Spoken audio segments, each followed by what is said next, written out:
to Baja California, sir. So flying to Baja, So we could hide about an hour. Whitewater and all that stuff. It was gonna cost you. Go down for a week, 17 hours. Can everybody hear okay? Excellent, excellent. I got a thumbs up from the back, so we know we're good. All right.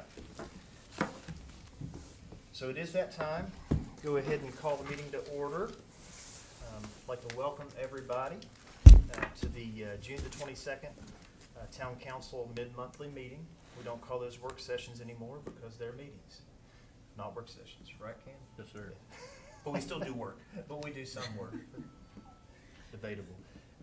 Note there will be an opportunity for people to address the town council during the public comment section. If you have signed up, please approach the podium when called, state your first, last name, and provide a complete mailing address.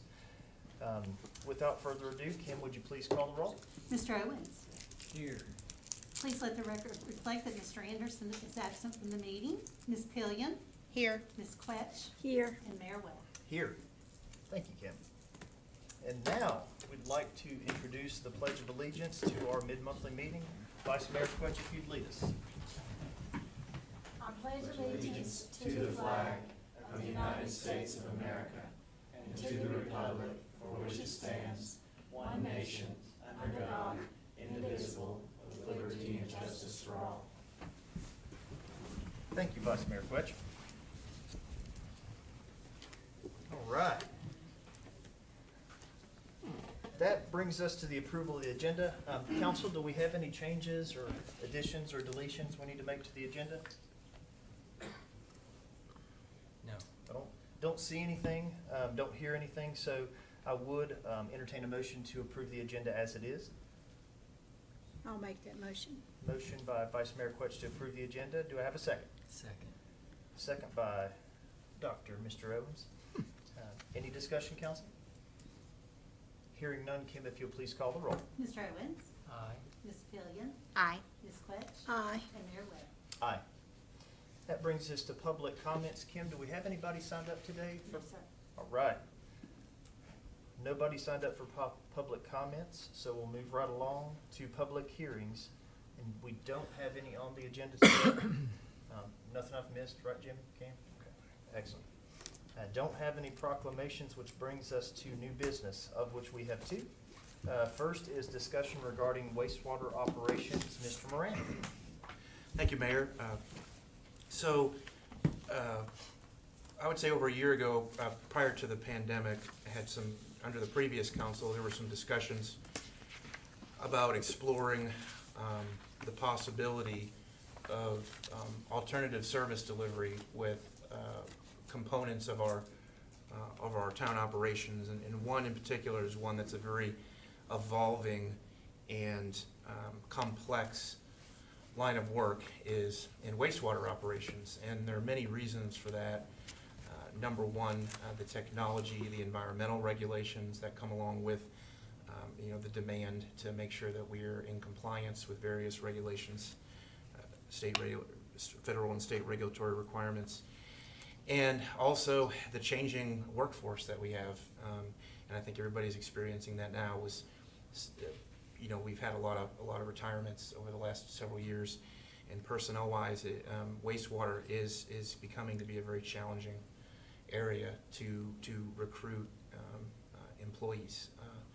And so, as we think about the future, and as we think about long-term implications of the wastewater operations, not only on the human resources side, but also on the infrastructure side and the technology side, this is something that I was asked to investigate, like last year and pre-pandemic, and really with everything that happened last year, it was sort of put on hold, and I have brought this back at the request of some council members to the table for discussion. And what we're doing here today is having a general discussion about what contract operations would look like for wastewater. And giving a presentation today is a gentleman from Woodard & Kern, and they are a firm. I just want to make a caveat: they are a firm that does this type of work. However, this is not a sales pitch. This is not something that is. It's still a discussion about the concept to make sure the council at this time is even comfortable moving forward with it. And he's here to not only give a presentation about the concept of wastewater operations, but also answer any questions that everybody might have about it, about the process and how it would work. So I'll go ahead and introduce Mr. Greenberg, and you can come up to the podium, Mike. And actually, we have a couple other gentlemen here, Jay and Andy from the firm, in case there's any questions that relate to more Afternoon. specific. Thank you, Jimmy. My name is Mike Greenberg. I'm with Woodard & Curran. Like Jimmy said, we put together a few slides, kind of a contract operations 101. With your permission, I'd like to go through these.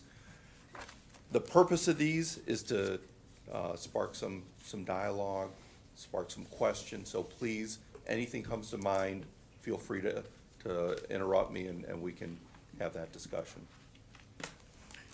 The first slide is kind of an acknowledgement that this is, contract operations is a different type of service.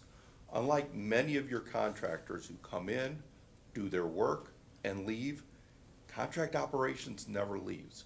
So it's important that whoever you would select, you see this as a partnership, that they understand the town vision, the culture in the town, and that you guys work together to reach your goals, to solve problems.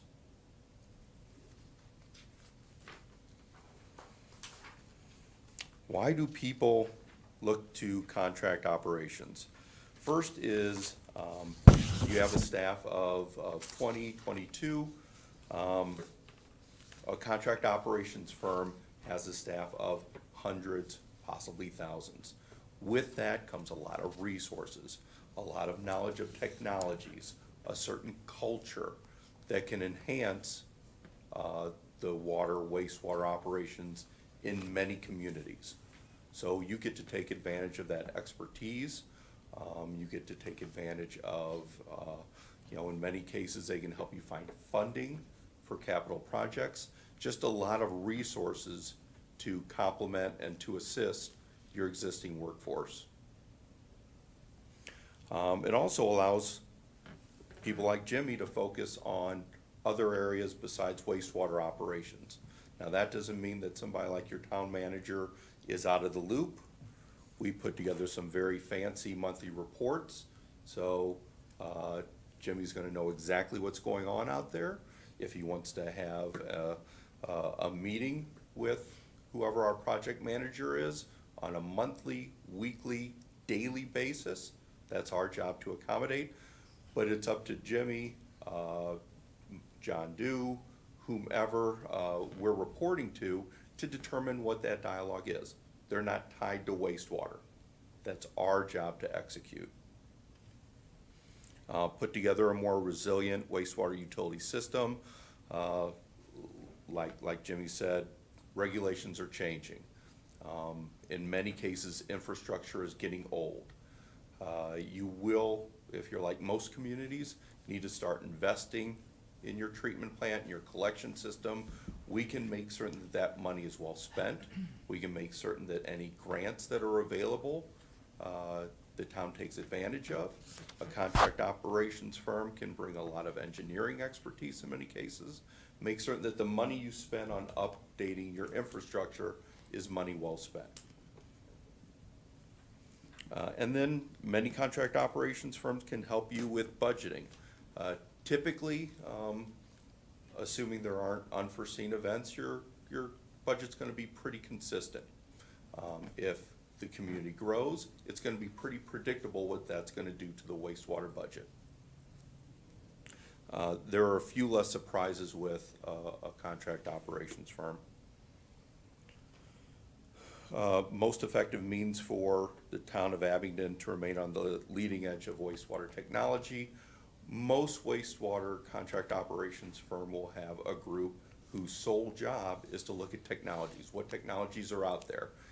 In the case of Woodard & Curran, we're not only looking at new technologies, but we're doing pilot testing at different locations where we operate to make certain that the technology's been vetted. If it does work the way that we expect it to, we can then take it to other operations. So a contract operations firm is gonna have multiple locations where they're operating, where they can take ideas, technology that's effective in one location and apply it to other potential locations. To run it, to help it run more efficiently, cheaper? These new technologies you're talking about? All of the above. Okay. There might be technologies to save in chemistry, to reduce sludge that you, that you need to dispose of. Might be some SCADA remote monitoring that can provide some cost savings. So yeah, all of the above. Just the shift in the daily accountability. Once again, when you work with a contract operations firm, you're not out of the wastewater business, but you can determine how you distance yourself. If, for example, Jimmy's putting in 10 hours a month, he might be able to put 2 hours a month. There's a lot of flexibility in his day because he's got the peace of mind that a competent operations firm is running the day-to-day and taking care of the regulatory issues, the human resource issues, the safety issues out at wastewater. And then, and this is the big one, this is probably the biggest one in our industry, is the recruiting, retention, and succession planning of wastewater professionals. I know that you guys have had some turnover lately. I would say the biggest issue, let me back up a bit. I've been doing this for over 20 years. 20 years ago, a community like yours would look at contract operations for cost savings. That's really no longer the case. Sometimes a contract operations firm can save you money, sometimes they will not. You know, we strive for a break even. But what we do bring is we bring a career path to wastewater professionals. We have a human resource and recruiting department whose sole job is to go out there and find wastewater professionals throughout the country. And it's not easy for us, so I can imagine what it's like for a community like yours to fill these positions.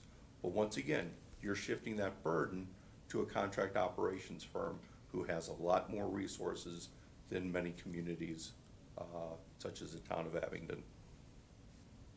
And then once again, access to resources, whether it be engineering, human resources, grant funding, technology, cybersecurity is becoming a larger issue with our clients.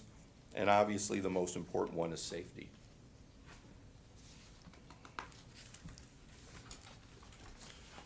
Now, there are some perceived downsides to contract operations as well, and I want to discuss some of those. First is, how will it impact the employees? So that's something that you need to be aware of. In the case of our company, we try as best we can to make the existing employees whole. We realize that the employees that are currently with the town that would transition are really what our product ends up being. So it's in our best interest, not only from our culture, but it's a great business decision to take care of the employees. Andy Jackson, who runs our Monmouth, Illinois operation, used to be an employee of the city of Monmouth. It's in our best interest to make certain that Andy, his family, not only aren't negatively impacted for coming to work for a contract operations firm, but that we can provide them with an even better career path than most communities can. And then there's an issue of, do we lose control when we contract operate? Two things that come to mind when I discuss this is, number one, and I'll pass these out, is you're gonna get reporting. You're gonna get a monthly report. You're also gonna get an annual report. You know, with the information, with the data that's in these reports, you maintain control. Very few communities that we've come in contact with get this sort of communication from their existing staff. So we try to make certain that the data in there, which will address your cost, will address safety issues, will address preventative and predictive maintenance, that gives you more control. The other thing that gives you more control is with a contract operations firm, you've got a contract. So that's a binding contract, and if we don't fulfill it, that's usually going to be a bad thing for the operations firm. Doubts about the partnering acting in the best interest of the community. That's an interesting one because unlike a can of Coca-Cola, the Coca-Cola that I buy here in Abington is identical to the one I buy in Los Angeles. Contract operations is a little bit different. Not all firms are the same. So there are firms that are a little bit less transparent. And in that case, sometimes if they save a community money, they can put that in their pocket for profit. So I would just advise you to be aware of that. Work with a firm that's very transparent, that's accountable, and that you have the peace of mind that if they don't do a good job, you've got corrective action. How many communities do you all work with right now? We work with about 50 throughout the country. That's on the operations side. On the engineering side, it would be much, much more. And that's from coast to coast, from Maine to California. And then just to clarify, contract operations is strictly coming in, taking your existing staff, employing them, and operating on a daily basis your wastewater treatment plant and collection system. We do not buy. Contract operations is not purchasing the asset. So once again, when somebody purchases your asset, they do have more control than if I were on your side of the desk, I would feel comfortable with. With the contract operations, we don't own any assets, but we may invest in your treatment system. We invest in many of the systems that we operate. How, apologize for stopping you again, but how long is the typical contract you guys would construct? Is that just at the? For us, a typical contract would be 5 years. Okay. We're a little bit unique in that in our contracts, we do have a termination for convenience clause, which basically means if we don't perform, or if you don't like us in any way, shape, or form, you wake up tomorrow morning and you think contract operations is a bad idea, you can get out of that relationship. We also can get out of that relationship. Sure. If we find that a council is not like-minded and doesn't want us in a community, we have that option as well. So you've got a lot of flexibility. It's a 5-year term, but it's basically a day-to-day contract. We need to perform every day. To break that no, I shouldn't say break that contract, but to back out of the contract, either way, what's the typical time period of that? It's not just like you come in one day and say, we're gone. You know, is there 6 months, 3 months, a year? It's typically gonna be 6 months, or 60 to 120 days. And there are some things that would need to be resolved that would be in the contract. For example, in our case, when we assume operations in a community, we put together a transition budget, which is in your monthly cost, so you don't even see it. Let's say it's $100,000 over a 5-year term. So instead of writing us a check for $100,000, you're paying $20,000 for 5 years. If you, and that's to get a crew in here to do a safety review, to put in the software that we would put in, a variety of different things. Might bring an engineering group to look at different items such as infrastructure. If you would terminate that contract after 3 years, there would still be money owed on that transition. So we would get paid that. I think we would get paid, in our specific case, a little bit. We might get a few months of what the monthly fee would be. But typically, it's 90 to 120 days. But if we're ever in that situation, it probably is not working out at all. Yeah. So probably the cost of doing that is we don't really wouldn't probably be overly concerned as that, because if it got that bad, we'd want to get out at reasonable We cost. don't put it in our contracts because it happens very often. We perform. It's basically our way. I know we're here to talk about contract operations, but it's Woodard and Kern's way of putting our money where our mouth is. We're telling you that this is a good service. We're gonna back it up contractually. Mike, is that convenience clause, is that fairly common in the industry? Or is it 50-50? I mean, how many firms that do this type of work, or is that? I'm not aware of any, but I'm not certain. Okay. It's not common. Okay.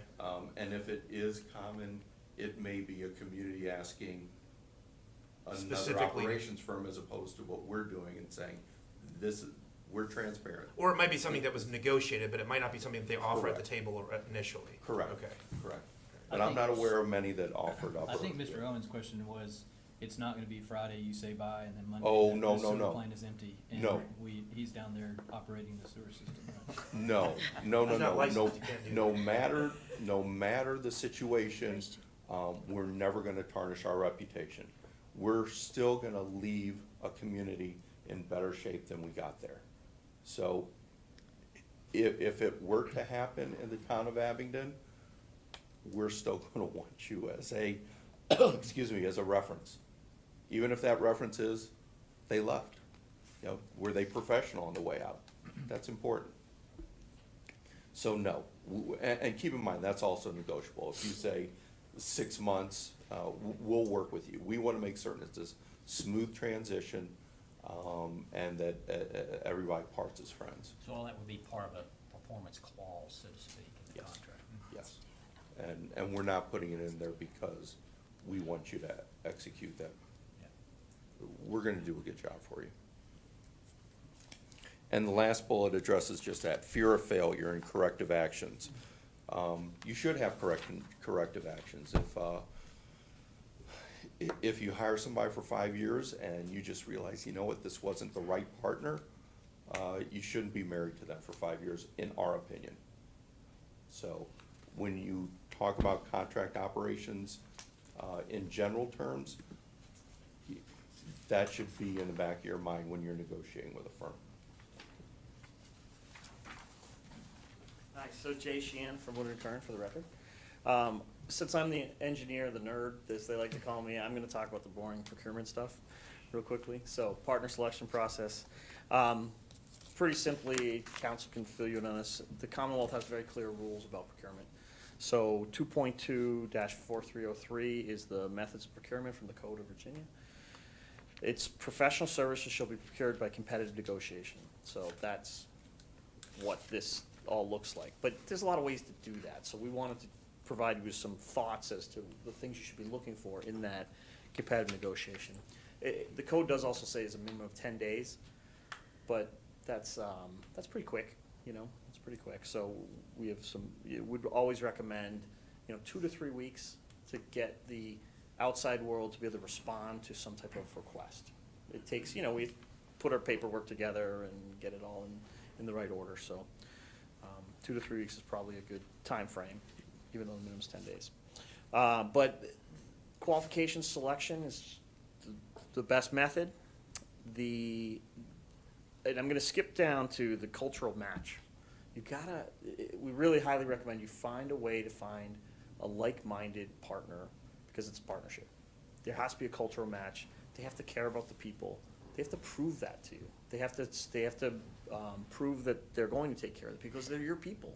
And they're gonna continue to be your people, even though they're picking them up as their employees. So that's really critical. Also, the willingness to be flexible, scope, of course, commitment to quality and safety. Safety comes back to people too. If you're not taking care of your people, if they can't come home from work safely, then that's a critical challenge. So there's a safety rating that contract operations firms all have to, keep track of, and that safety rate is really important. So that's something we highly recommend you look at. That commitment to the community, they've got to be a partner, not just in the day-to-day, but in some other ways. They have to demonstrate that commitment. There's some communities that will sponsor Woodard and Curran. On our NICO will sponsor the softball teams, or sponsor a soccer team, or the theater, or be just like any other partner to the community, to the town. Or a sports complex, perhaps? Or a sports complex. Yeah. Just teasing. Yeah. Financial strength's really critical. They only sponsor the sewer lines, but those are already in. That's right. But financial strength's really critical because if the firm that you partner with isn't strong financially, then they could run into problems, and they could shortcut for you and the town, and that can cause some issues. We talk about value added. Mike mentioned how there's one of the strengths of a contract operations partnership is those value added services, funding, engineering. So you should be asking about what they can do for you, and beyond just the day-to-day operations. I mentioned cultural match, and then transition. Really, really important, because again, it's about the people, it's about a smooth transition, it's about making sure that everyone's taken care of, and that you should be asking them to articulate that transition. And lastly, ownership history of the firm and stability of the management team. There's a lot of consolidation in the wastewater industry right now. So there's a lot of firms being scooped up, purchased, consolidated, what have you. I'm very proud to work for Wood & Kerr for 23 years.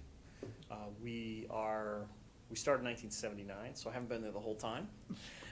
But we've been a privately held firm the whole time. So that matters, because then if we're not going to be purchased, we're not going to be bought, then we can control, the destiny and control our partnerships. So that's something that matters to us, but it should matter to you as well. And with that, Mike, you have one more slide. Thank you.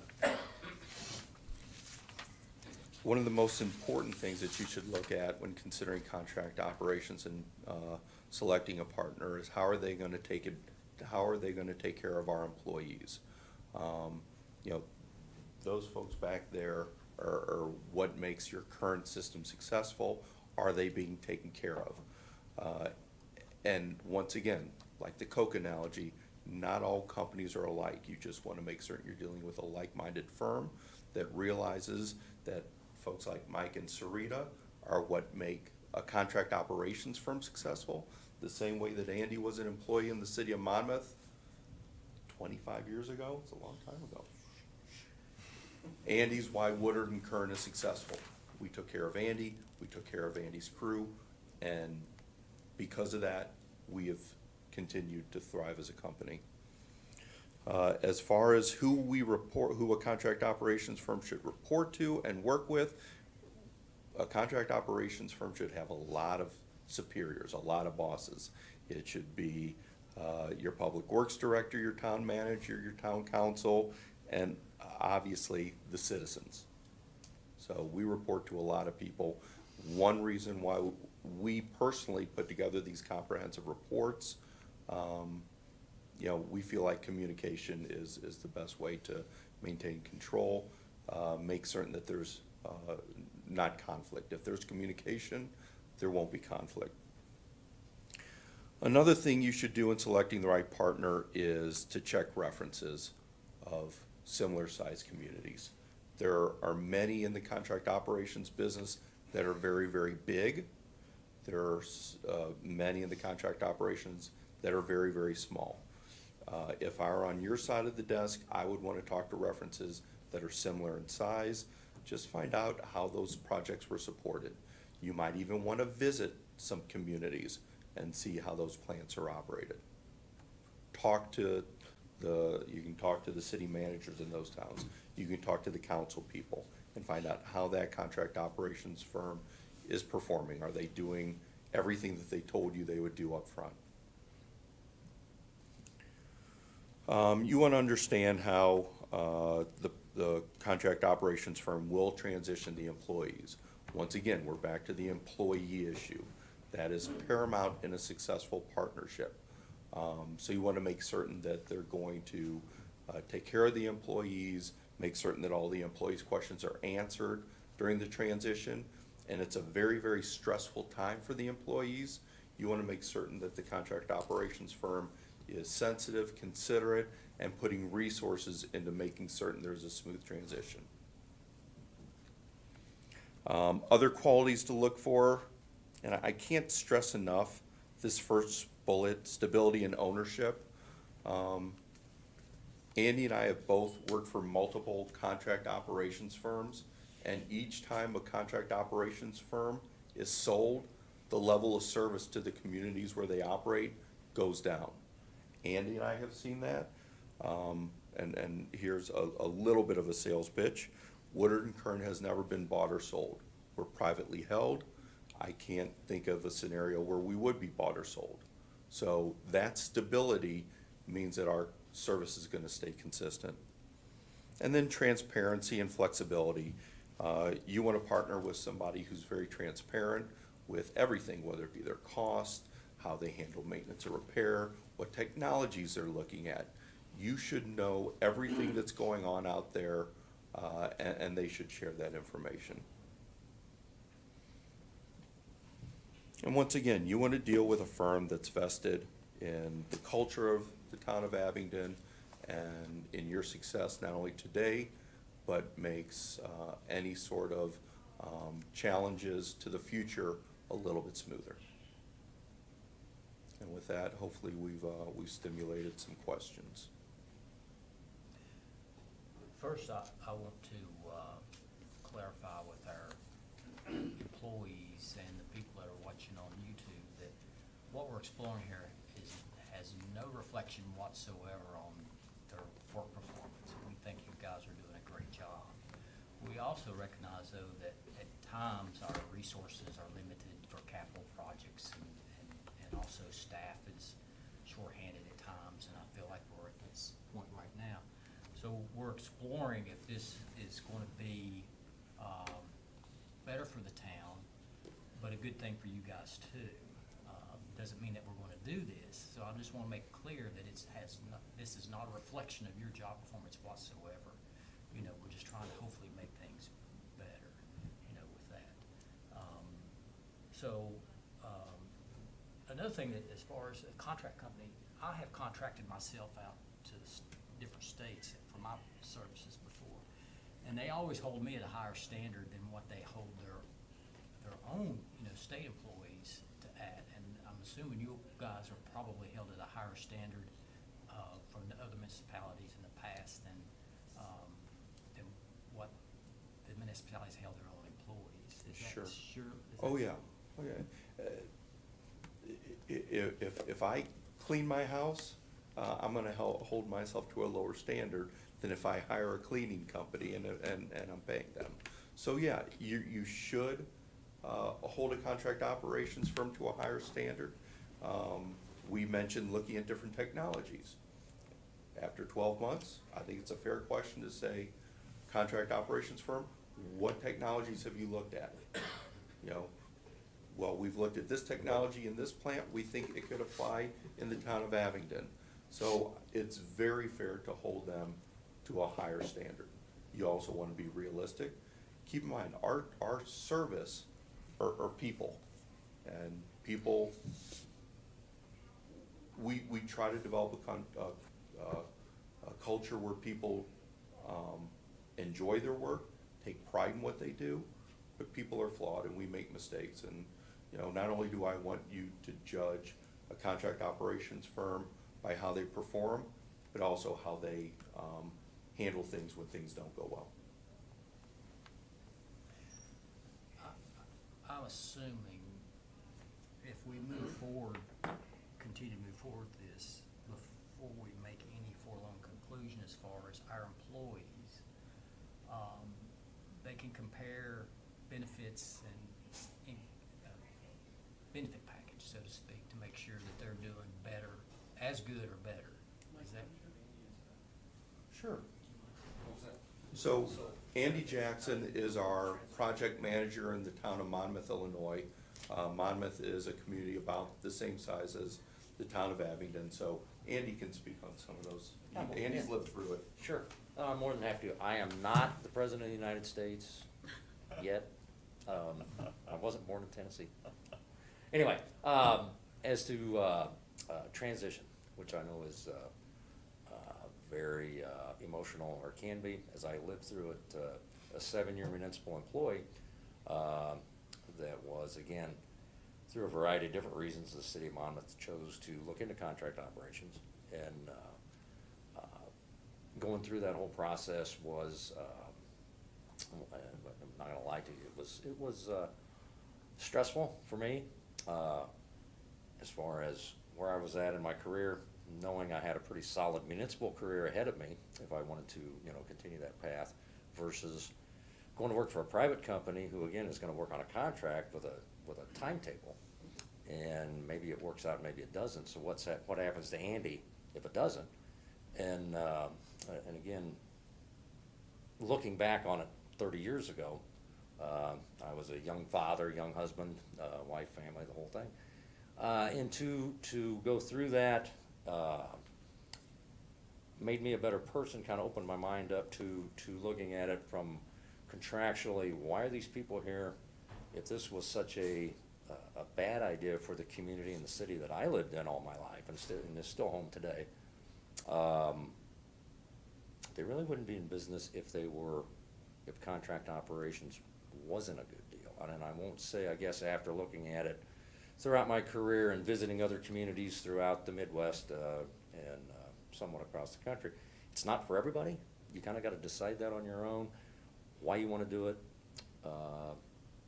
the reasoning behind it. Will they treat the people good? Because the people make the project. I mean, my staff of 20 that I manage in Monmouth, we were all municipal employees. I worked with these people for a long time as a municipal employee. Now I'm their boss in a private contractor setting, but it's a partnership. And as it evolved and your mind gets more open to it, this can't be all that bad because it's successful, and I help make that successful. I have control of my project, worked with the mayor and the council there for years and years and years, developed a relationship with them, which I think is key to anything, any type of partnership working, is communication with the council, with the mayor, with the city administrator, whoever, the day-to-day operations folks, and delivering on what you say you're gonna do. So, as difficult as it was at the time, as I look back on it now, I couldn't have made a better decision than what I did make at the time to go as a private sector employee in a municipal setting. So I know that's long-winded. Hopefully that answers some of your questions. Compared health insurance. Yeah, in benefits, again, what was measured up as this is what the private company offers, this is what you had as a public employee, and if there was a gap, say in health coverage or in maybe the dental plan wasn't as good or the eye care or what, as a whole package, what typically happens is you looked at that, and to make the employee whole, there might be a wage adjustment. In other words, premium for you might be paying X amount of dollars for your portion of the health care coverage as a public employee. Maybe it's $20 a month higher as on the private sector side. That's taken into account, and maybe so there's a wage adjustment to cover that. So again, the employee doesn't get hurt by it. You relatively stay, again, equal to or better than. So I've seen that happen, or seen that occur in when you go through the contract ops, to try to look at the benefits, wages and benefits as a whole. What is it now? What's the private sector look like? What's the gap? Sometimes there's a positive gap. Well, employee's better off, right? Because equal to or better than. If it's not, then what can be done to make that whole? And I know the pension thing is a big issue too. I was on a public pension. In my personal experience, I wasn't vested when I went to work for the private sector, because in Illinois it's an 8-year vesting. I had 7 years, and I made a decision just to cash out because I wasn't vested anyway. A lot of my employees, they were already vested in the Illinois public pension system. Again, it doesn't go away. You're no longer contributing to it. They didn't lose anything. They're able to still draw it, but the advancement, over years didn't happen. But you go on a defined contribution plan, 401k. And again, that's worked out very well for me. I've probably made more money in my career contributing to a 401k than I would have on a pension system. So a lot of that's market driven. Obviously, we know that market goes up, goes down. and you ride the wave. But again, my personal experience, it's been very positive. I don't know that I'd be today where I'm at had I stayed, in the public sector. So, again, long-winded answer. It's a complicated issue, a lot of variables, but again, you've got to look at it really as a whole package, and again, understand it's going to be a little bit emotional for the employees if you choose to go forward, because we're all human beings, and we all want security. You do, I do, and that's the challenge. So I have a question on comfort. that. Yeah, To sure. piggyback on that, I don't know if this is something that you or Jay or Mike should answer. So say, you put the RFP out and we really, like this particular firm because they've got the best qualifications and they think it's a good match. But see, we don't get into that minutia when we're going through that process. And so Correct. if we select a firm, and then what if we don't like how, I mean, we could just stop it right there, right? I mean, that's it. Yeah. I mean, because and we just move to the next one. Yeah. Because, we're not gonna get, like, well, what are you gonna offer all these employees? We're not gonna have that in the RFP proposal. We're solely basing on, because it's competitive negotiation. So that's where it comes in through the competitive negotiation process. We select a firm, we negotiate and say, what are you gonna do for our, Yeah, and, Yeah. and Jay Sheehan for the record, it's exactly that. When you go through the competitive negotiation, you've selected someone to negotiate with. So at that point, they have to do a forensic audit of your system. They have to understand the costs, the people, the benefits, the healthcare.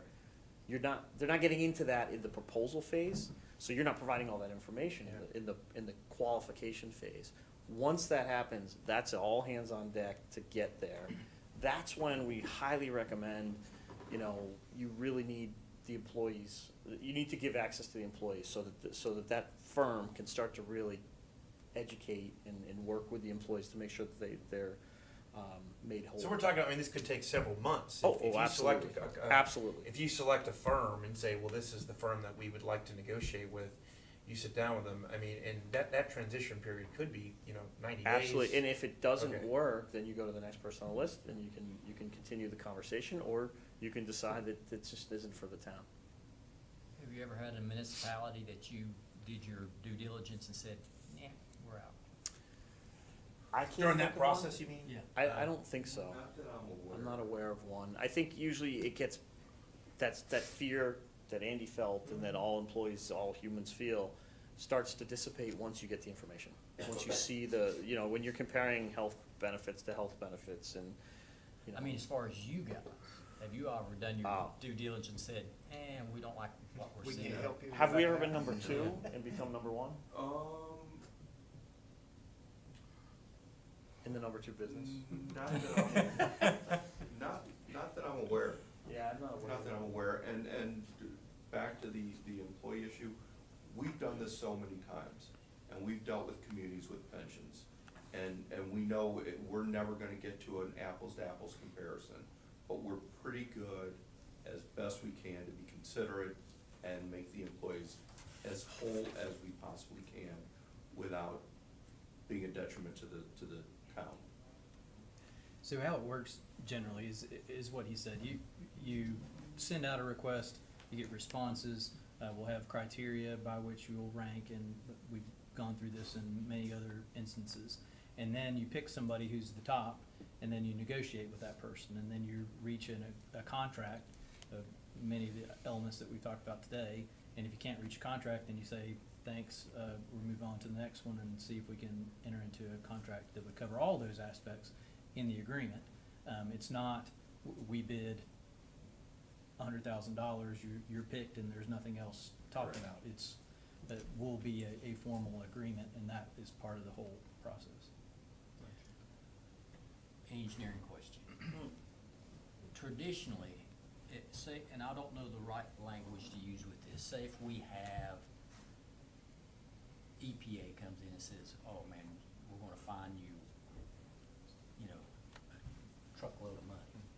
Who's responsible then?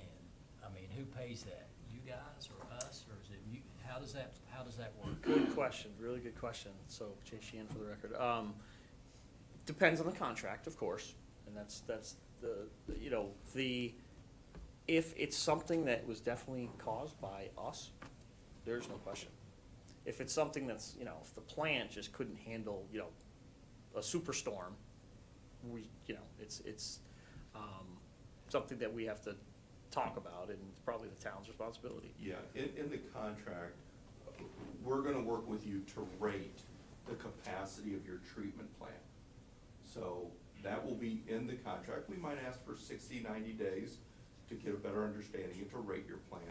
But then that will be in the contract. So as long as the waste stream going into the plant meets the design capacity, that would be our responsibility to pay that fine. If it exceeds it, then typically our clients would assume that. We've never had any issues that egregious. I think the only thing we've got right now is, we have those large act of God storms when, Sure. and we Right. report those, and the staff reports those to We've dealt with DEQ, plenty. and there's we have to just notify them, and if they don't happen as frequently as, and they really don't, because they're just, storm events that, so, I mean, we've been, have a fairly good record of compliance. Yeah, and keep in mind, let's say there is a storm event, and your plant's gonna be way out of capacity. We don't clock out and go home, we're still working our tables off, building up a lot of overtime to make certain that our client does not get fined by EPA. Even though it's your liability, we're gonna keep you in compliance, but we're gonna die trying. The only caveat to that I would add from an operations standpoint, being in operations, these guys are operations. I've got a license. Obviously, when you get a new regulatory requirement that your plant is not designed to meet. I went through this in Monmouth. Years ago, we had, Illinois pass some fairly stringent nutrient regulations. We had to start meeting a phosphorus limit, total phos limit. Plant was never designed to remove phosphorus. And ultimately, what ended up happening, we built a new plant. Basically, we had to go to design, redesign. The old plant was 100 years old.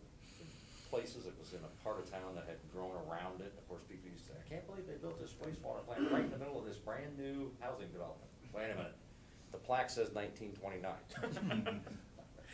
So we ended up moving the plant out of town, about a mile out of town. The city owns the property, and we had to build a new wastewater treatment plant to meet new requirements. So again, that, Water Current didn't pay for that, the previous American Water didn't pay for that, that had to be on the city. So again, those are just things that evolve from a regulatory standpoint. And then obviously we re-rate based on the new Right. facility, and now I assume we are responsible for Oh, phosphorus yeah. limits. Yep. If we don't meet it now, it's on Jay to pay the bill. Because he designed it. I understand we've got some capital projects lined up. Is that, I don't know who has the answer to that, for the sewer plant. Well, it's been a combination of, I know John and the staff, there's an evaluation study being done right now, and they're in the process of starting to identify working with some of our consultants, identify which projects you're gonna tackle first, and it's been going on for several years because it's been done in phases. So those will be identified soon, but it's mostly for I&I purposes. So if you all would happen to take over, then you come to us and say, these are capital projects you all need to plan for a year, 5 years, 10 years, 20 years. You would take the existing information we had, review build it, on that. and potentially just build on that. The partner needs to be the steward for the capital plan. They need to implement the capital plan that's there, and then constantly it's dynamic, so update it routinely. And we always have an annual meeting, for instance, where we'll come to council. It's required in our contracts, that we come to council and present our annual plan. Here's the accomplishments for the year, here's the things that are going on for next year, and then, An updated capital plan, I update mine once a year. Right now, I got about $20 million worth of capital items that are ranked in a certain priority. This is obviously a higher, if it's a regulatory thing or public health, public safety, employee driven, it's usually the top of the list. But those would be typically things that we would address during the budget process, right? So Correct. if we've got a capital plan, it's gonna be a discussion with the town, right, and management and the council and That's the right. budget. You pick So the time. we need to include this in our budget, cause we've gotta pay for this capital. Now, typically with a contract operations firm, would the firm handle all of that and they would oversee the contract and everything, and then the town would pay the or would we? We could. Okay, it would just depend on the preference of the client. Preference of We the could client, either, right. I mean, it would make sense to In do it that way, Monmouth- but I just didn't know how that worked. Yeah, I in typically Monmouth run most with of them. Andy's. Yeah. Woodard and Kern is doing everything. They're doing the procurement, they're doing The everything. engineering. Bidding, the whole Construction, thing, yes. and then oversight, make sure that the project's delivered, and then it's, the council looks to me, mayor, council, administrator look to me, it's my hide if something goes awry. Okay, I'm basically held accountable for it, along with my team, because I've got the whole team behind me. Jay's on speed dial, and, something doesn't quite go right in the construction process. Again, we stay on top of it, but to the point that typically that's always avoided. Right, well, I mean, that's part of the, I mean, so, yeah, we the had a engineers- capital project plan that we had started like right before the pandemic, and we were ready to approve it, and then we basically had to shelf it. Right. Shelve it, and we identified those projects, and we went through and ranked those, so that would be the situation, we would budget normally how we would normally budget. The Correct. only difference is, Right. you know, the contract firm might be the ones undertaking that, as opposed to the town managing the procurement and everything of that nature. Does that make sense? I mean, it's, Okay. it's still our plan, it's still our pipes, we're still gonna have to pay for Correct. all of it, Yeah. they're just gonna manage it. Right. Well, And it's no, still a your- little bit of a sales pitch again. Jay oversees a group, that does look for grant funding for our clients, so Well, two we would things. exhaust that. So we definitely have our own rates group, so we always look at, when Andy's got his $20 million capital plan, how does that affect rates? Right. So most engineers just go, you gotta do this, and they forget about how to pay for it. We make sure we integrate the finance with the engineering upgrades. And then, as Mike said, hey, there's a shortfall, let's go find a grant Right. from the state, the Fed, whatever, to offset that cost, and then offset. you don't have to raise rates, so we're constantly. And just so everybody knows, that's a good, I'm glad you brought that up, we still maintain control of our rates. You absolutely do. We have full We don't control raise rates. of the, so, and that's We just. recommend to you that, hey, you may need to raise rates in 2 And years. no different than what we would get from like Davenport, one of our financial advisors, the only difference is we're getting a recommendation from, the firm that's actually operating and capital, and looking at these things, strategically. And if that operating firm, if that firm's doing their job like they should, that's been fully vetted before it ever gets to you. That's right. In other words, we have No looked at it, surprises. no surprises. We've examined alternatives, we've looked for funding. The funding team has said, hey, there's a possibility for A, B, C, and D on the funding side. Engineering has vetted it out 3 times over, because I won't take, usually their first vetting, I say, well, what about this? And I throw all kinds of scenarios at them.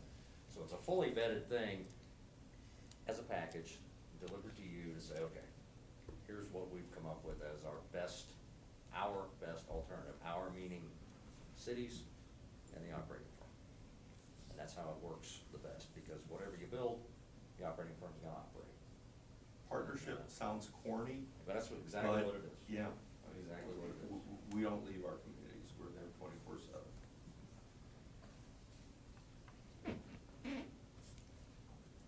I got one more question, it has nothing to do with sewer. Do you all contract out other departments, municipalities, public works? So, yeah, explain. Mon, it's good old It Monmouth. started with wastewater. Good Yeah, old Monmouth. it It started started with with wastewater, 1991, okay, under a different contract. By 1998, the original 5-year agreement had been renewed, and the city came back to the firm and said, you've done such a great job on the wastewater side, would you consider looking at other services, municipal services?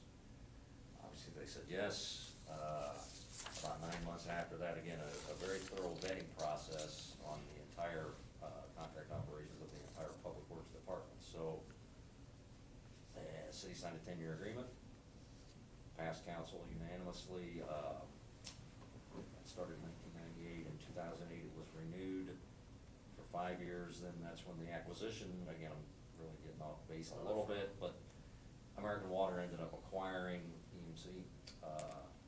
The city, over the next 5 years, they didn't really feel comfortable with American Water. American Water's a large, publicly traded New York Stock Exchange company whose really core business is more owning assets than being in the contract. They have contract ops business, but they're much better at owning assets than they are contract ops. City chose to, in 2012, not renew with them, but they didn't choose to bring it back in-house.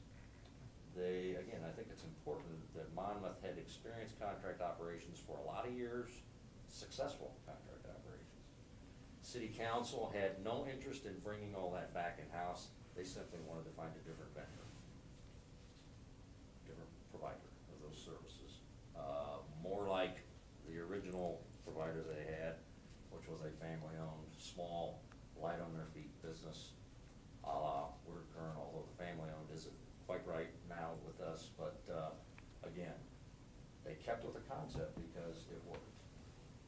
And, so we all transitioned. I've transitioned through three or four different, private companies in my career. And again, so I'm old hand at it. The last transition to Woodard Kern was like, okay, people are gonna do this, that. So, you know, and everybody was comfortable with it because we'd done it before a number of times. So, yes, answer to your question, usually garbage was kind of the first thing that went years ago, back in the 70s, kind of the first municipal service that went to contract operations. We don't do garbage, but I mean, I know there's a lot of garbage vendors out, and then it got into the wastewater side because of regulatory and personnel requirements in the 80s. Infrastructure starting to fall apart, everything was built at the same time in America, and everything's failing at the same time. Water and water treatment, same thing, again, highly regulated, highly professionalized, need qualified operators. Those were core business for a lot of firms, or Woodard and Kern also. Public Works is a new adventure. We've got a couple, how many do we have in our company, two? You guys Monmouth and Carlin, Illinois.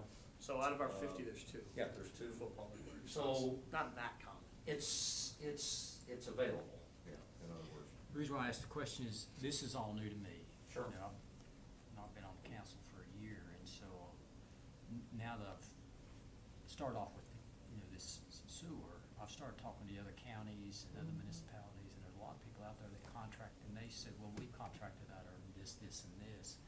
I didn't know that was even existed. I didn't know that was an option, so that's the reason why I asked that question. Yep. I'm trying to get, I'm ignorant of the whole situation, so I'm trying to learn. Right. But since you've been doing this, how many times have the town said, we want to take it back? We want it back. I mean, it certainly happens. It It's happens. usually driven by turnover. Okay. Whether it be a council that just says, we're not paying these guys money to do this, we can do it ourselves. A town manager that just doesn't like it, I can do it better. It's rarely due to performance. It's very rare. It's more, the fact that there's turnover. But it has happened. Oh, It has, yes. oh yeah, Oh, we've yes. transitioned, and I will say that sometimes, and this may sound corny too, but we make it look easy, Uh, and therefore the town says, oh, look how easy it is, let's just take it back. And, you know, And I've seen. we've cleaned up things, actually. Right. When you take the worst of the worst, which you guys are not, this is, you know, you all have a really good staff and a really good system. But the worst ones, we clean up, and 5 to 10 years down the road, they go, wow, Yeah, we can do this. we can do it. And I've seen it too where, if it's personnel driven, in other words, no licensed operators, nobody to sign the monthly report or the monthly paperwork goes to the regulatory. We've been hired to come in, I've seen it happen in a number of the companies that I've worked for. Basically, that's why we were brought in. We train their staff, we get their operators certified. 5 years after the contract's up, they come back, shake your hand and say, thank you so much, but we're gonna do this, we're gonna take, now that we have qualified staff, we're gonna hire them back from you and take it back over. And, you know, it happens. At that point, you feel like you've done your job, that's what they hired you to do, and you fulfilled that, so. Everybody has a different reason for doing it. But that is not, just in full transparency, our business model, we don't get rich on any project.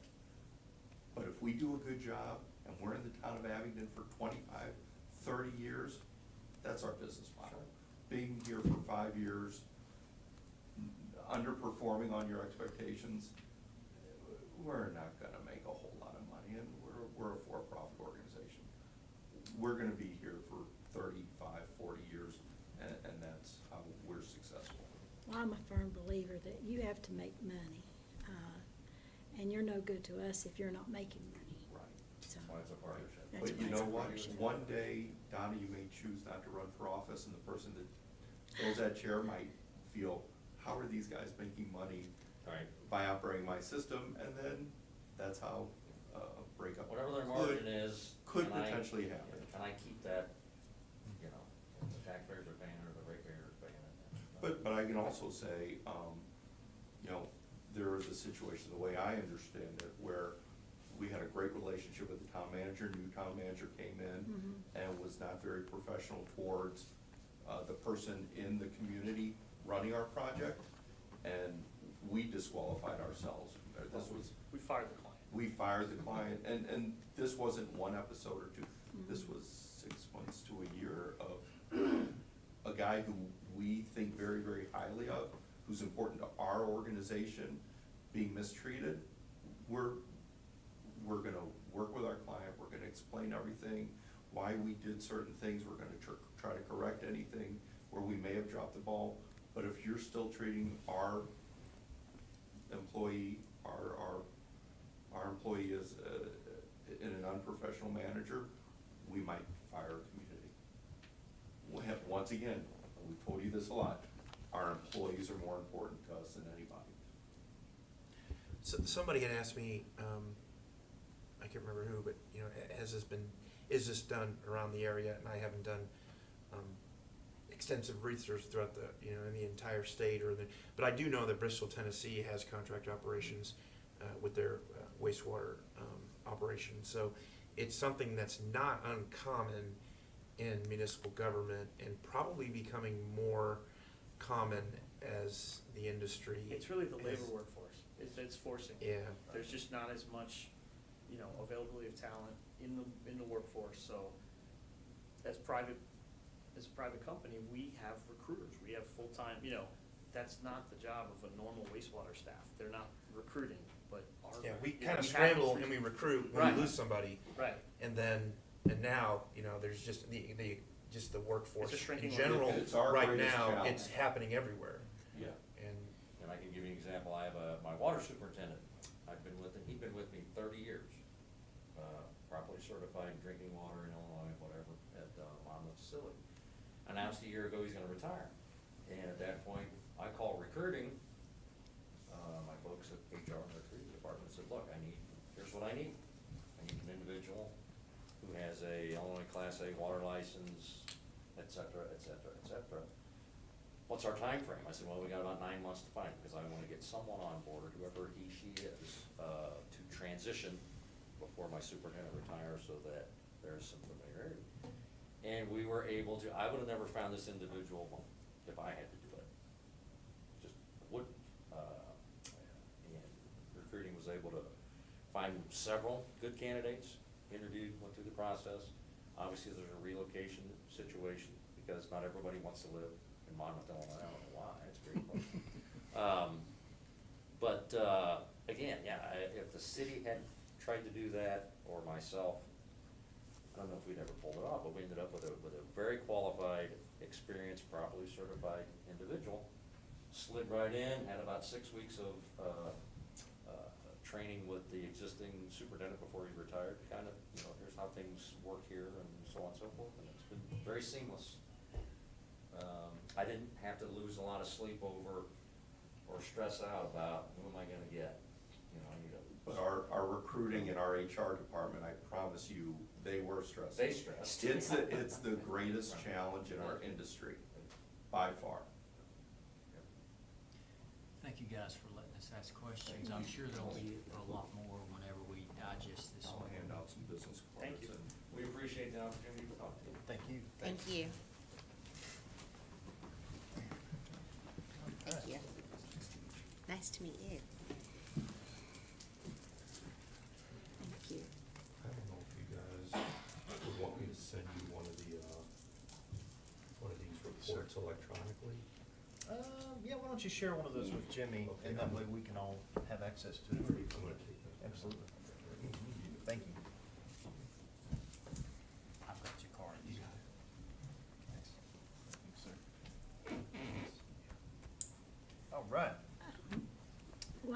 this is the perfect time or not. I think it is. Can we go ahead and maybe, let the town attorney and Jimmy put together an RFP and, What do you all need from us? Do you, Well, I think know there's this is not binding us to anything. No, I mean, I think we talked about that process earlier, that if the town was to go ahead and move down this path, you know, and we did publish an RFP, it would, you know, we still maintain control. We don't have to, we can We're not put the deciding brakes on at today. any time. Yeah. I mean, It doesn't commit us to anything. it doesn't commit us to anything. It could give us a general idea as to what, you know, what the appetite is out there, in the firms that are available, to do this. So I think just maybe a general consensus, this is something that you're comfortable with me working with Cam on to put something out. And as I've talked to, you know, the staff and talked to Sarita, I mean, if we're gonna do something like this, you know, they need to be involved.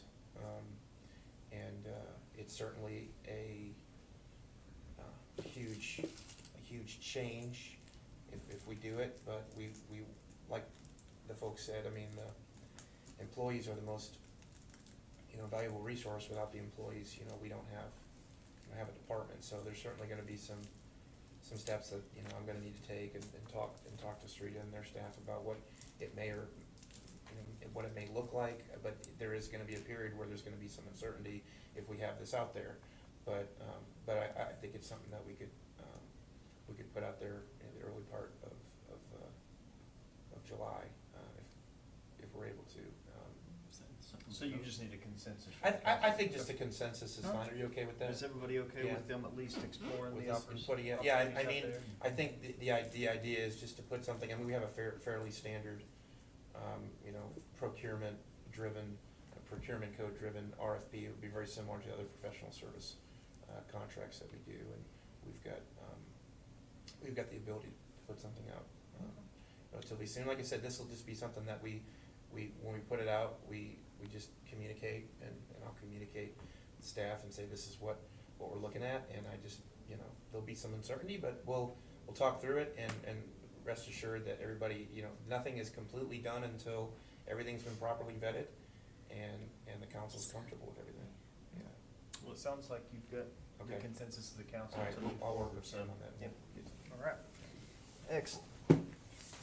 That brings us to the second new business item we have, the presentation regarding the American Rescue Plan Act of 2021. Mr. Steve Trotman. Mayor Webb, honorable council members, I want to give you a brief update on the American Rescue Plan Act of 2021. Just by way of background, just to refresh everyone's memory, the act was passed by the Biden administration in March of this year, and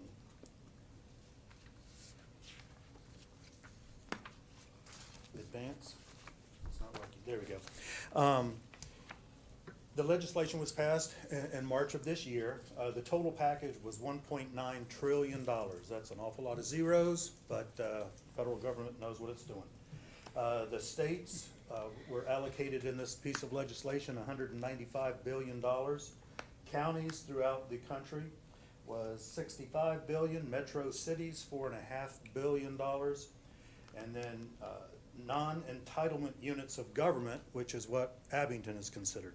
That's a unit of government that's less than 50,000 population, known as NEUs for the purpose of this background.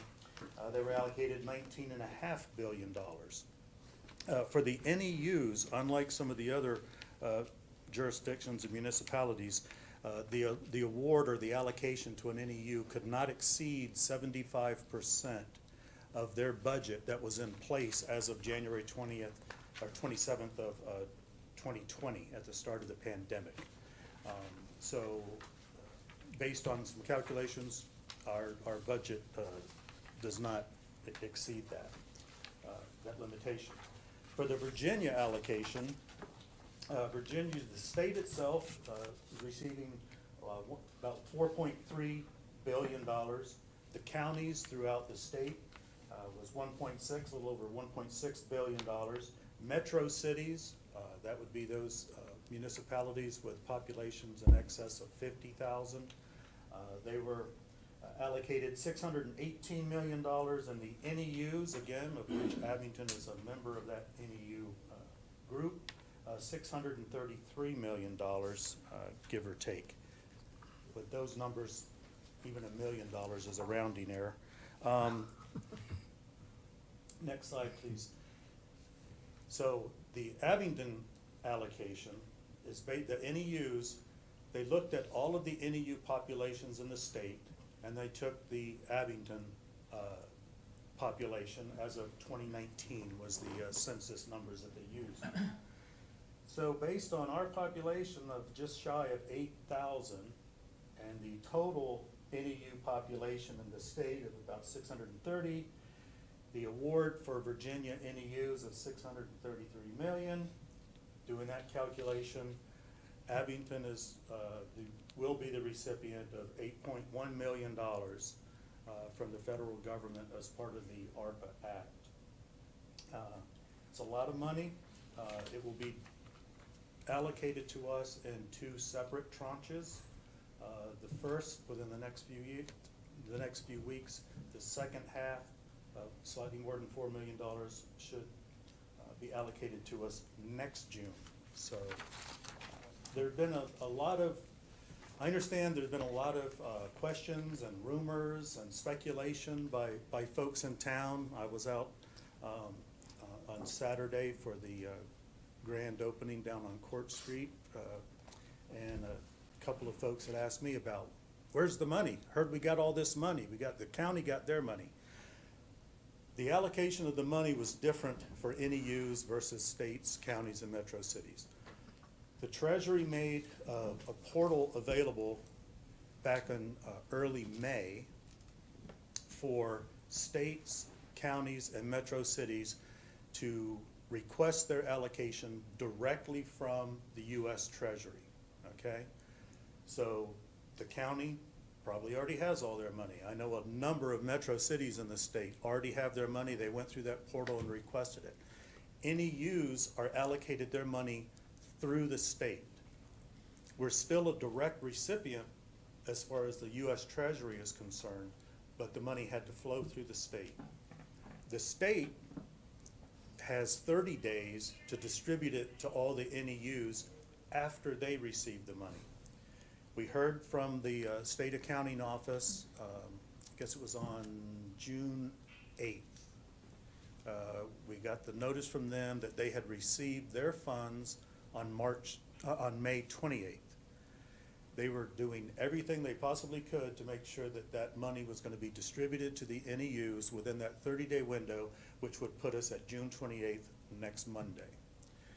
As we sit here today, or before I came in here, we still hadn't received the money. We did have to provide a self-certification to the state. Back on June 9th, they were giving all NEUs until June 15th to send in this certification. And basically the certification was who were the responsible parties, the fiscal agent for the town, what was our budget, again, that was in effect on January 27th of 2020, so that they could calculate the 75% threshold. And then the other question, believe it or not, was, do you want the money? Because there may be some NEUs out there who don't want the money. Did we check that box? I forgot. I think I checked the right box, okay.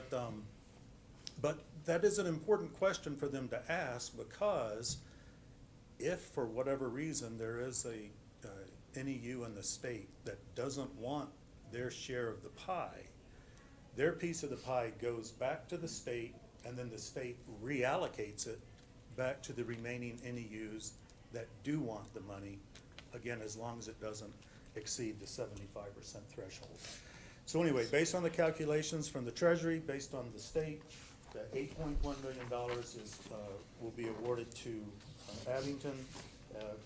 If other jurisdictions decide they don't want the money, then it could be potentially more than that, but I'm not gonna count on it. Kind of gone over this already as far as the timing for us to receive the funds. I just want everyone to understand we don't have the money yet.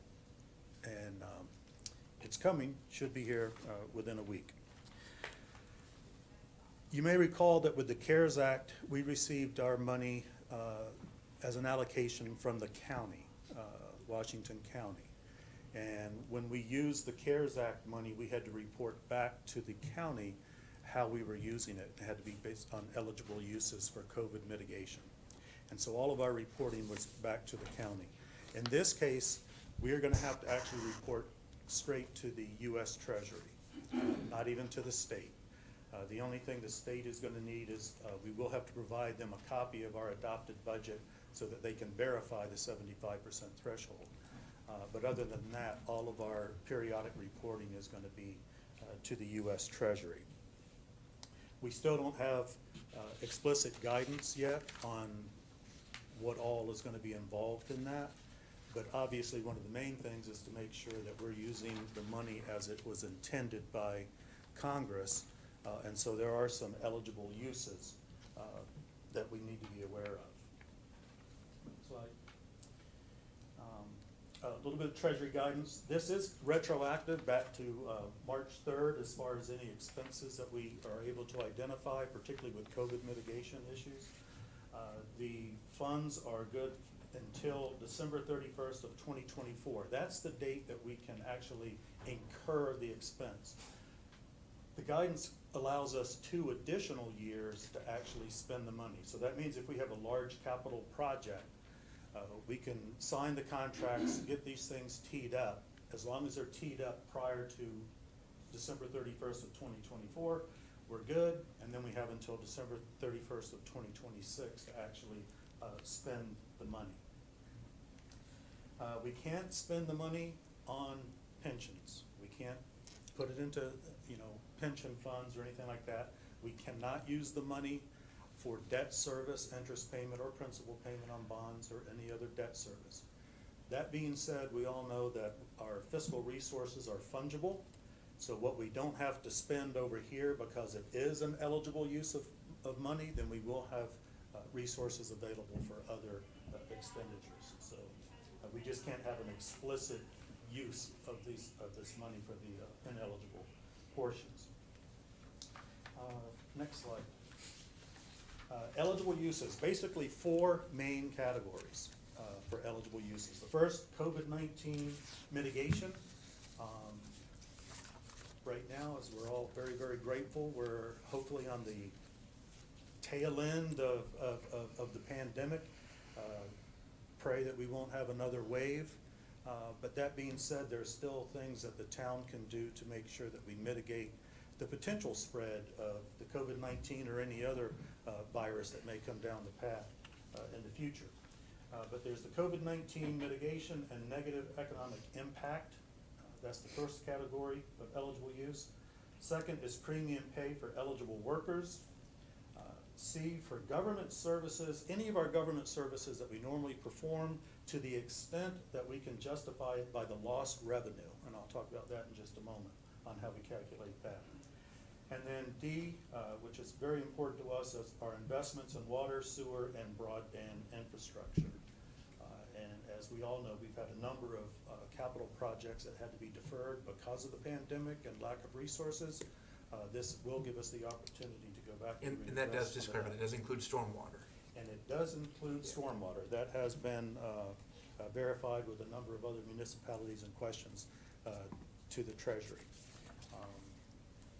Another thing that is actually, one of the metro cities that asked the question, and they got verification that this was an eligible use, and that is the one-armed bandit solid waste trash truck, because it limits human interaction by sanitary workers. That type of a garbage truck would be an eligible use. So maybe we can get that garbage truck that we were talking about, that we had to put on hold again. And that's the purpose of these funds. Is I to- meant to tell that to John, but I forgot, but now he's hearing it. Yeah, I wanted to get some good news back there. On the, I do want to address the lost revenue.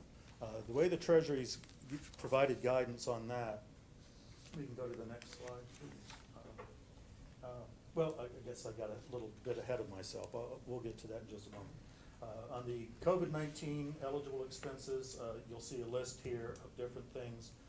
Again, there's not a lot of mitigation effort right now. We did most of that with the CARES Act money, but to the extent that we need it, it is available. Payroll and benefits for public health, safety, human services, and similar employees. Next slide, please. The negative economic impact, as we all know, the primary industries that were really negatively impacted, and we were certainly a victim of this as well, is the tourism, travel, and hospitality industry. We're very, very reliant on tourism and hospitality. Our local businesses were extraordinarily negatively impacted by COVID, which also had the direct effect on our own resources and budgeting. So negative economic impact on those industries is very, very important. Rebuilding the public sector capacity to pre-pandemic levels. Again, that's gonna have to really come from some of the lost revenue aspects of the bill. Small business support, and also hardest hit communities. Some of the minority communities were particularly affected by the pandemic, and the Treasury has given some guidance on how best to address some of those issues. Next slide, please. Premium pay can be used retroactively back to March 3rd. Primarily, the employees of the jurisdiction designated by the executive as being essential. Some of the employees that were specifically mentioned by Treasury Guidance from Congress were public health, safety, human services, and again, similar employees in that. You hear a lot about those folks who work in grocery stores, were deemed as essential workers in the height of the pandemic, and other businesses were deemed as essential. Next slide, please. Government services to the extent of the revenue loss. This is where I want to talk about how do we go about determining that. The Treasury said we're going to pick the baseline budget year of 2019. That was the budget that was in effect prior to the pandemic. So that's going to be our baseline budget. Then they will say, okay, you take your baseline budget and then you have a 4.1% growth trend from 2019 to 2020 to 21 to 22 to 23. And then we'll compare that baseline with a growth factor. We'll compare that with our actual revenue collected. Now, some revenue is excluded from that calculation. There's a census list of revenue that we can use. Gfoa has provided a template for us to plug in our numbers from 2019. Then we'll look at the actual, that gap between the 4.1% growth off the base year plus the actual collected. That is deemed as our lost revenue due to the pandemic. And it is a rolling number because it's not just set in stone. It's 20, 21, 22. So that's how we'll calculate that. That money is really any of the government services that we can provide can be supported by those additional funds. We need to be careful, though, that we don't use that money for new programs, if you will, that are going to have legacy costs beyond this tranche of money, these two tranches. So we need to be careful about that. But to the extent that we can regain where we were, that would be an appropriate use of this money. Next slide, please. And this is just a chart to show you using that 2019 base year, 4.1%. Now, the Treasury also said that if we go back and look at our previous growth trend prior to 2019, and it's more than 4.1%, we can use that number as well.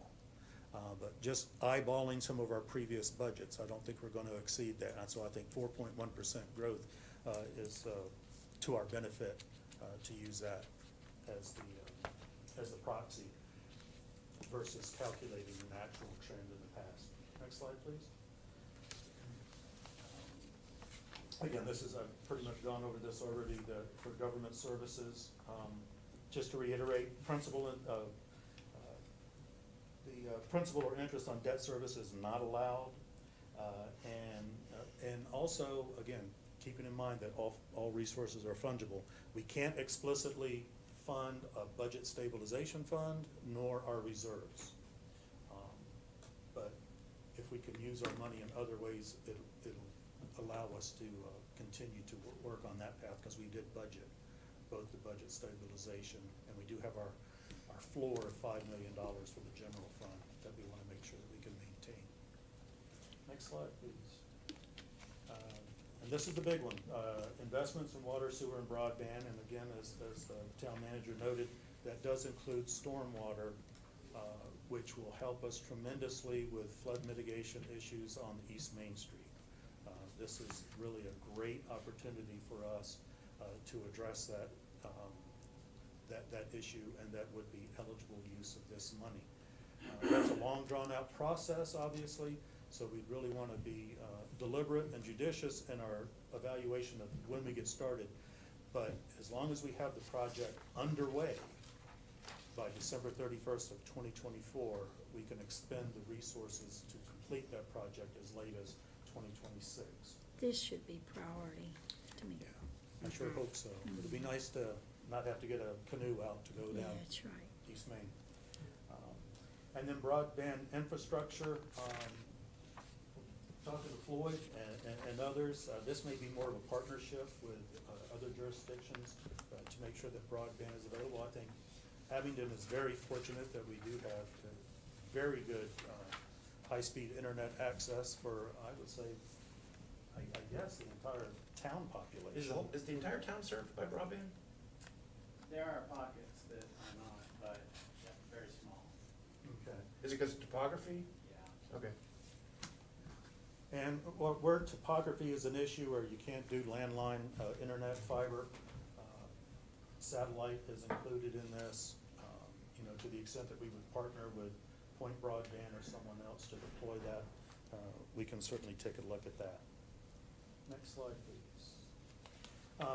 I'm not going to go through all of this, but I wanted you to have it in front of you. This is the GFOA guiding principles for use.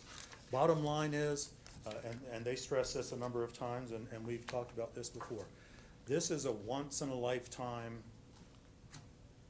just gift from the federal government. This is temporary. It is not permanent.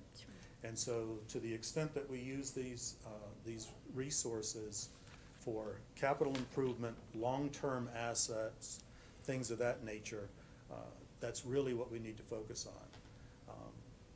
I like to use the analogy, you know, if your Uncle Sam dies and leaves you enough money to put a down payment on a house, but you can't afford the mortgage payment, don't put a down payment on a house, because there are legacy costs associated with that. But if he leaves you money to upgrade your HVAC system in your house, then by all means spend the money.